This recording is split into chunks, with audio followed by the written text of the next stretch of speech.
Assalamualaikum warahmatullahi wabarakatuh. Halo semua para pembelajar komunikasi. Uh, Salam jumpa kembali dengan Leila Mona Ganim. Hari ini saya mau ngajakin ngebahas lebih lanjut tentang komunikasi yang spesifiknya diperlukan para pembelajar ilmu komunikasi, yaitu konsep-konsep atau konseptual, komponen-komponen konseptual apa yang ada di dalam komunikasi. Oke, so karena memang teori-teori komunikasi itu tidak sederhana ya, kayaknya simple aja komunikasi, tetapi tidak sederhana. Karenanya, mari kita membangun dulu perasaan suka dan positif terhadap proses ini begitu. Jadi love your work, love your journey, dan nantinya akan menikmati apa yang kita pelajari. Okay? So do everything with love, and love will touch everything you do. Okay? Nah, komponen konseptual dari komunikasi ini saya akan ajak merujuk kepada kajian dari Frank Dance, oke? Frank EX Dance. Nah, saya akan tampilkan, sudah saya persiapkan pada saat ini, oke? This is the one. Nah, just a moment. Oke. Komponen konseptual komunikasi. Nah, kita tahu komunikasi itu multidisiplin. Nah, saya udah pernah ngebahas tentang multidisiplin ini di dalam video sebelumnya. Nah, video sebelumnya mengajak untuk mengelaborasi disiplin apa saja sih. Nah, di sini nih disiplinnya. Komunikasi itu ilmu-ilmu yang memengaruhi keberadaan komunikasi itu ada sosiologi, linguistik, political science, psychology, government, academic, management science, anthropology, philosophy, cybernetics, biology, dan masih banyak lagi. Ada matematika juga loh. Jadi banyak banget gitu ya. Kita tidak pernah tidak berkomunikasi. Semua disiplin ilmu membutuhkan komunikasi untuk menyampaikannya juga. Jadi simbiosis mutualisme.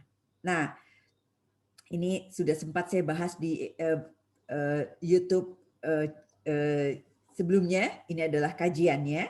Di dua bahasan ini bisa dua video yang saya sudah upload, bisa dilihat apa saja yang memberi warna pada komunikasi.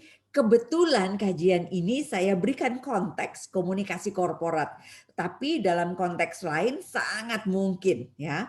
Pada kesempatan lain saya akan ajak untuk elaborasi lebih lanjut konteks apa yang memengaruhi komunikasi di dalam kajian lainnya. Oke? Nah, definisi dari komunikasi itu banyak banget. Saya merujuk pada sebuah kajian yang dilakukan oleh Frank X. Dance. Beliau adalah sarjana komunikasi dari Amerika tahun 78. Agak lama ya, saya tahu agak lama. Oke. Nah, yang menarik adalah dia tuh ngumpulin 126 definisi komunikasi. Oke. 126.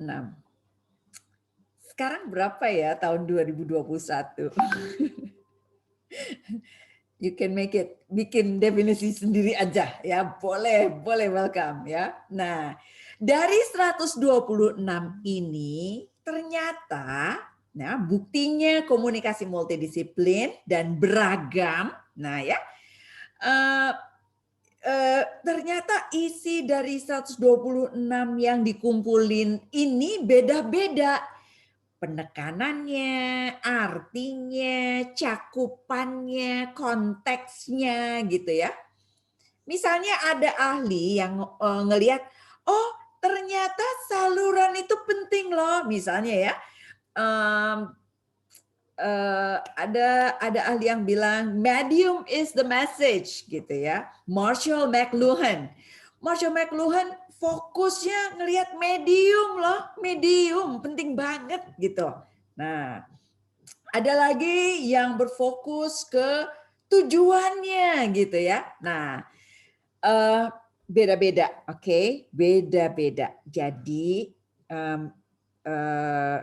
Frank Dance ini dengan ngumpulin nih pikiran A, pikiran B, pikiran J, ada 226, lalu dia abstraksikan, dia bikin kesimpulan. Ternyata menurut dia diperes ketemu 15. Nah, 15 ini apa aja?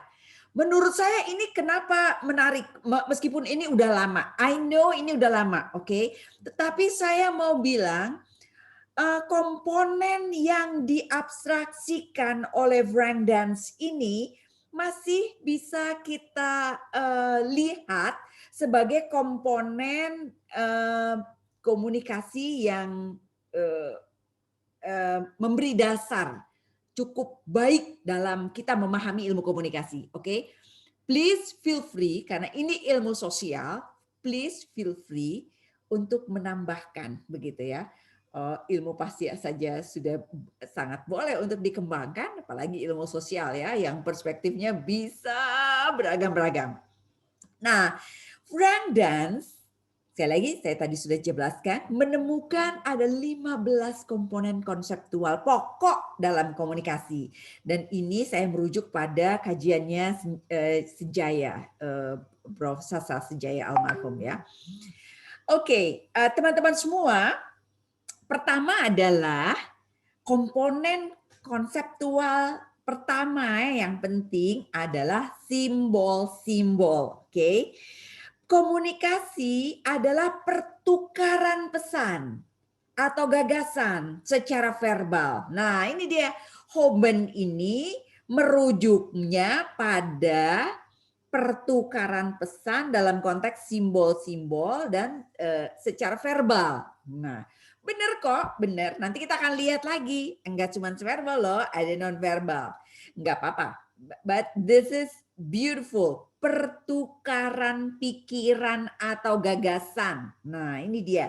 Ini kunci-kuncinya juga pertukaran simbol-simbol. Kedua, dari Anderson, dia bilang terkait dengan pengertian atau pemahaman. Jadi unsur konseptual komponen konseptual komunikasi kedua adalah komunikasi adalah proses dengan mana kita bisa memahami dan difahami. Nah, tadi rujuk lagi sama pertukaran, memahami dan difahami oleh orang lain. Komunikasi merupakan proses yang dinamis dan secara konstan berubah sesuai dengan situasi yang berlaku. Ini menarik untuk kita pertimbangkan bahwa ada pengertian, memahami dan difahami. Kunci konsepnya. Oke. Ketiga, konsep fundamental atau konseptual dari komunikasi adalah interaksi atau proses sosial. Interaksi juga dalam tingkatan biologis adalah salah satu perwujudan komunikasi.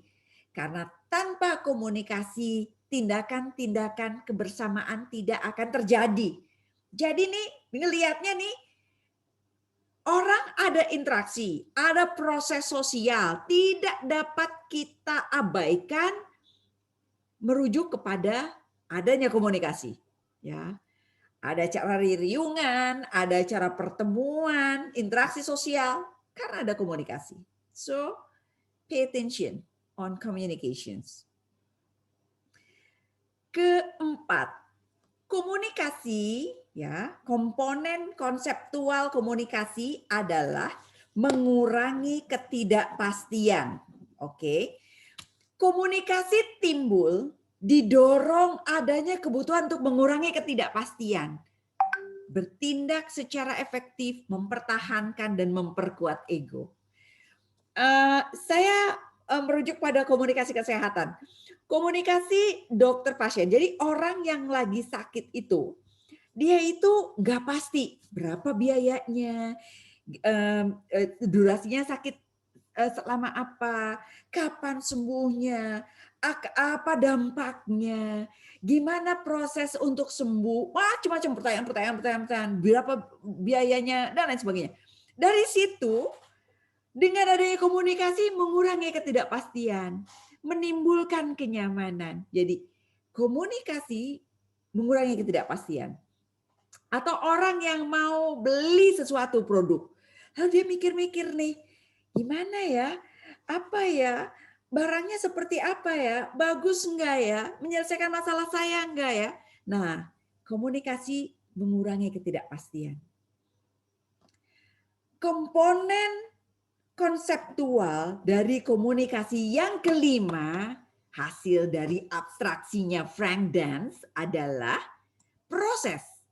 Jadi, komunikasi adalah proses menyampaikan informasi, gagasan, emosi, dan lain sebagainya ya, termasuk keahlian dan lain-lain, keterampilan dan lain-lain melalui penggunaan simbol-simbol. Nah, simbol-simbol, kata-kata, gambar-gambar, angka, dan lain-lain.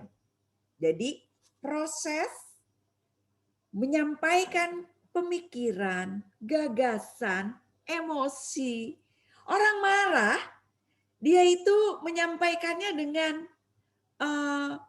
dengan simbol-simbol, misalnya mata melotot gitu ya, atau juga dengan kata-kata misalnya begitu ya.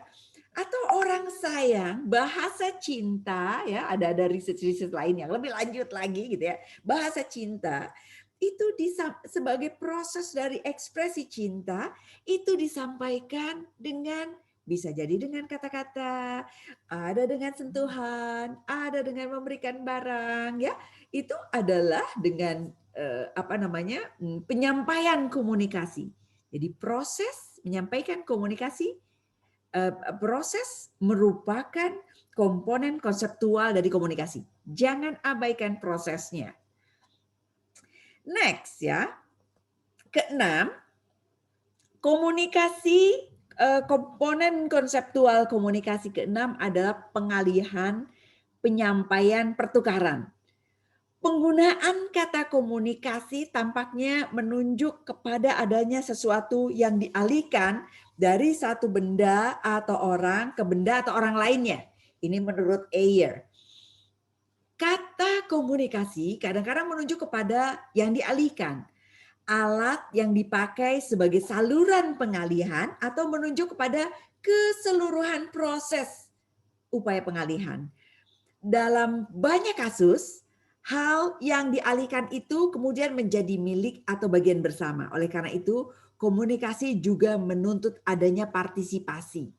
Jadi, komunikasi menuntut adanya partisipasi. Komunikasi merujuk kepada sesuatu yang dialihkan dari sesuatu benda atau orang ke orang lainnya.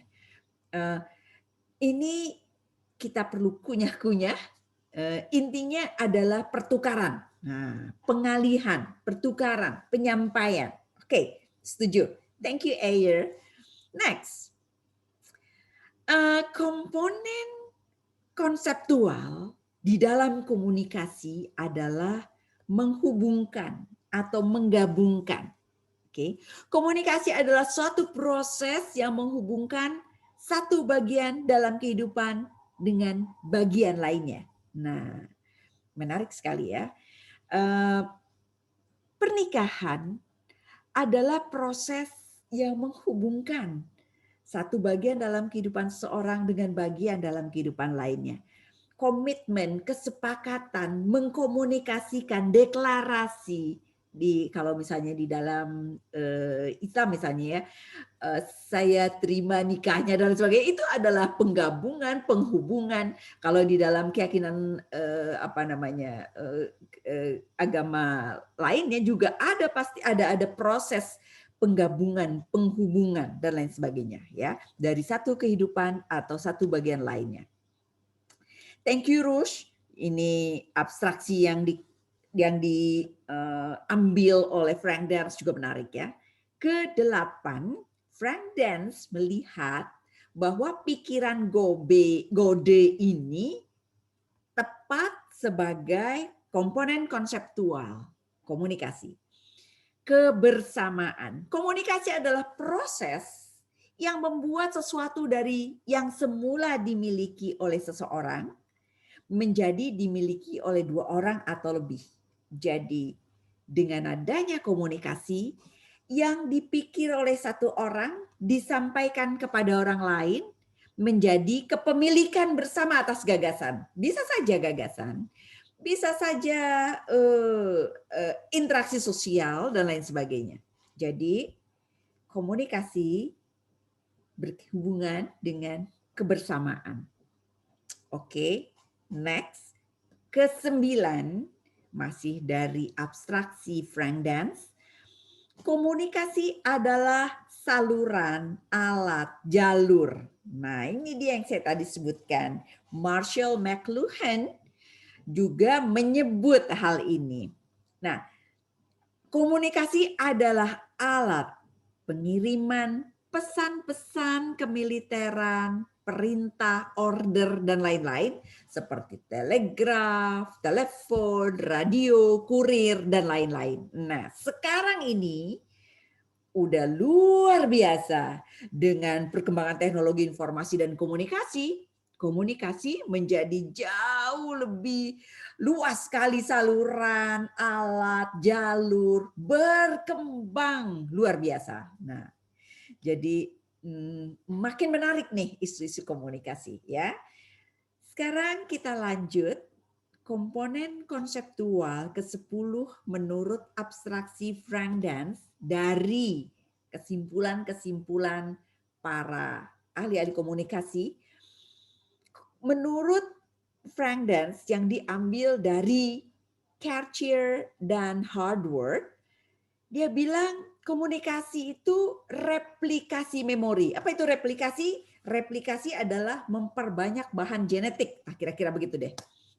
Jadi memori. Komunikasi adalah proses yang mengarahkan perhatian seseorang dengan tujuan mereplikasi, memperbanyak genetik dari memori. Jadi memori dikembangkan melalui komunikasi. Jadi diperkaya, diperluas, diperbanyak melalui komunikasi. Tepat sekali. Jadi kita punya memori kolektif dengan keluarga, dengan teman, dengan sahabat, di sekolah, di tempat kerja, dan lain sebagainya melalui komunikasi. Ke-11, komponen konseptual komunikasi yang penting adalah tanggapan diskriminatif. Komunikasi adalah tanggapan diskriminatif dari suatu organisme terhadap suatu stimulus. Ya, ini dia merujuk pada Steven. Ke-12, stimulus. Ya, setiap tindakan komunikasi dipandang sebagai penyampaian informasi yang berisikan stimuli atau rangsangan diskriminatif terhadap suatu sumber, dari suatu sumber terhadap penerima. Nah, jadi ini adalah sebuah rangsangan. Dia merujuk pada pandangannya Newcomb. Ke-13, komunikasi punya tujuan atau kesengajaan. Ya. Jadi ada ahli lain yang ngelihatnya itu terkait dengan tujuan. Nah, ini juga dirajut dalam 15 komponen konseptual komunikasi oleh Frank Dance. Komunikasi pada dasarnya menyampaikan pesan yang disengaja dari sumber terhadap penerima. dengan tujuan memengaruhi tingkah laku pihak penerima. Disengaja, kata Miller. Ahli lain bilang, enggak tuh, enggak sengaja juga bisa disebut komunikasi, enggak apa-apa. Ini 15 pandangan abstraksi yang menurut saya pantas untuk jadi perhatian. Boleh kok nanti kita perkaya lagi ya. Thank you Miller. Next adalah ke-14. Waktu, situasi. Proses komunikasi merupakan suatu transisi dari satu keseluruhan struktur situasi ke situasi lain sesuai pola yang diinginkan. Menurut Sondel. Udah lama banget ya tahun 56, nggak apa-apa deh ya. Tetapi kita mau bilang di dalam komunikasi ada waktu, ada transisi dari satu struktur situasi ke situasi lain. Ya, ada situasi dan juga ada waktu. Ke-15 yang terakhir menurut abstraksi dari Frank F.X. Downs adalah kekuasaan. Dia merujuk pada Schachter. Komunikasi adalah suatu mekanisme yang menimbulkan kekuatan atau kekuasaan. Menarik ya. Jadi komunikasi di dalam organisasi banyak sekali berhubungan dengan kekuasaan. Di dalam politik banyak sekali hubungannya dengan kekuasaan. Bahasa adalah kekuasaan. Betul sekali. Bahasa adalah kekuasaan. Keterampilan dalam memproduksi bahasa yang baik menimbulkan kekuasaan. Nah, ini dia menarik sekali. Jadi, teman-teman semua, ini adalah 15 komponen konseptual komunikasi yang semoga dapat menjadi inspirasi berharga untuk bisa memahami apa itu komunikasi. Dan lebih lanjut lagi nanti kita akan elaborasi detail-detail dari komunikasi lainnya. Sementara kita sudahi dulu tentang komponen konseptual komunikasi. Terima kasih, sampai ketemu di kesempatan lain. Wassalamualaikum warahmatullahi wabarakatuh. Bye-bye.